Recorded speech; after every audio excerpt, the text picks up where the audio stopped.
बिस्मिल्लाहिर्रहमानिर्रहीम। बहुत सारे स्टूडेंट्स की रिक्वेस्ट है कि हमें कैलकुलेटर के ऊपर कम्प्लेक्स नंबर्स को यूज़ करना सिखाएं कि कैलकुलेटर के ऊपर अगर हमने कम्प्लेक्स नंबर्स को ऐड, सब्ट्रैक्ट, मल्टीप्लाई या डिवाइड करना है तो कैसे करेंगे।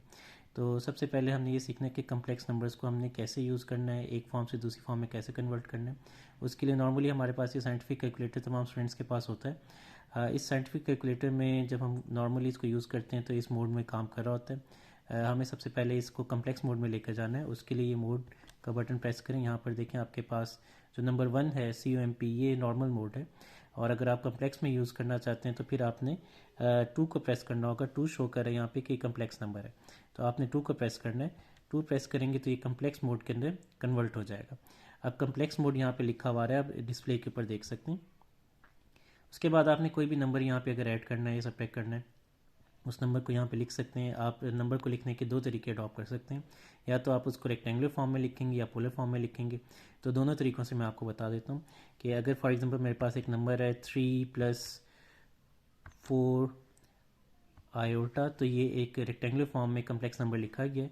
ये मैंने इक्वल किया तो ये हमारे पास नंबर आ गया। अगर मैंने इसको पोलर फॉर्म में कन्वर्ट करना है तो उसके लिए मेरे पास एक तरीका है कि मैं यहाँ से शिफ्ट प्रेस करूँ और फिर ये 2 को प्रेस करूँ तो ये कम्प्लेक्स के अंदर ऑप्शंस आ जाएंगे मेरे पास। यहाँ पर देखें कि अगर मैं 3 प्रेस करता हूँ तो ये इसको आर एंगल थीटा यानी कि पोलर फॉर्म में कन्वर्ट कर देगा। तो अगर मैंने इसको पोलर फॉर्म में कन्वर्ट करना है तो मैं 3 को प्रेस कर दूँगा तो ये देखें कि ये हमारे नंबर को आर एंगल थीटा यानी कि पोलर फॉर्म में कन्वर्ट कर देगा। यहाँ पर देखें कि इसकी एब्सोल्यूट वैल्यू 5 और एंगल 53.13 शो हो रहा है। तो ये पोलर फॉर्म में नंबर चला गया हमारे पास। सिमिलरली अगर मैंने एक नंबर है जिसको पोलर फॉर्म में लिखा है और उसको मैंने रेक्टेंगुलर में कन्वर्ट करना है तो उसका तरीका ज़्यादा आसान है। फॉर एग्जांपल यहाँ पे मैं एक नंबर लेता हूँ 3 और ये शिफ्ट प्रेस किया और ये एंगल बना हुआ है, इसको प्रेस किया तो एंगल का ऑप्शन आ गया। और फॉर एग्जांपल मैं कोई एंगल इंसर्ट करता हूँ 60, तो 3 एंगल 60 ये पोलर फॉर्म में मेरे पास एक नंबर है। तो जब मैं इक्वल टू प्रेस करूँगा तो बाय डिफ़ॉल्ट ये खुद ब खुद इसको पोलर में कन्वर्ट करके दे देगा।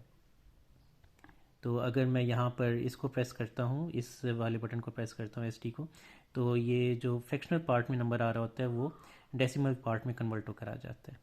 तो ये फ्रैक्शनल पार्ट में था और ये फिर डेसिमल में कन्वर्ट होकर आ गया। ठीक है, तो इस तरह से मैं अपने पोलर नंबर को या एक नंबर जो कम्प्लेक्स नंबर है उसको पोलर फॉर्म से रेक्टेंगुलर फॉर्म में कन्वर्ट कर सकता हूँ। अब अगर मेरे पास दो नंबर्स हैं और वो किसी भी फॉर्म में है और मैंने उनको ऐड, सब्ट्रैक्ट, मल्टीप्लाई, डिवाइड करना है तो उसका तरीका बहुत ही आसान है। जैसे फॉर एग्जांपल ये मेरे पास एक नंबर है 3+4 आयोटा, ये रेक्टेंगुलर फॉर्म में, प्लस अब देखिए ये दूसरा नंबर है 3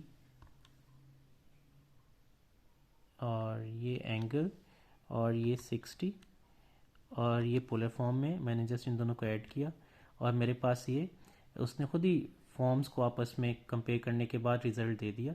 ये रिज़ल्ट मेरे पास बाय डिफ़ॉल्ट रेक्टेंगुलर फॉर्म में आ चुका है।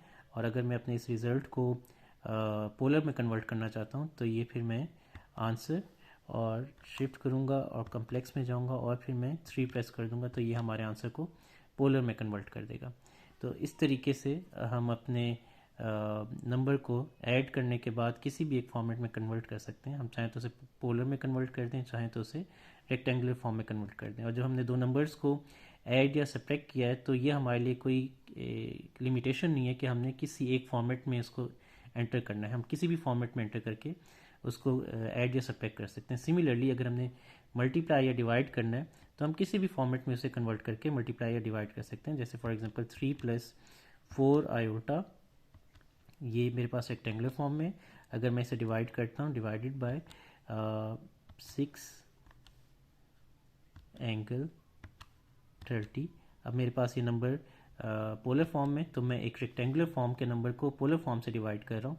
तो ये देखें ये डिवाइड करके हमें आंसर दे देगा और ये फ्रैक्शनल पार्ट में इसने दे दिया। और अगर मैं इसको डेसिमल में देखना चाहूँ तो ये हमारे पास डेसिमल फॉर्म में सेम आंसर आ गया और ये आंसर हमारे पास रेक्टेंगुलर फॉर्म में आया है।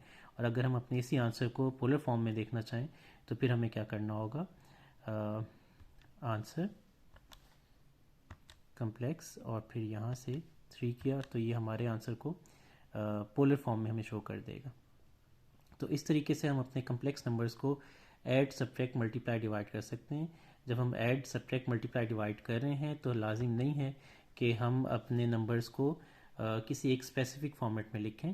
यानी ऐसा लाजिम नहीं है कि तमाम नंबर्स जिनको ऐड किया जा रहा है वो पोलर फॉर्म में हो, या तमाम नंबर्स जिनको ऐड किया जा रहा है वो रेक्टेंगुलर फॉर्म में हो। मिक्स फॉर्मेट भी एक्सेप्टेबल है और उसके पास सही रिज़ल्ट आपके पास आ जाएंगे। Thank you very much. अल्लाह हाफिज़।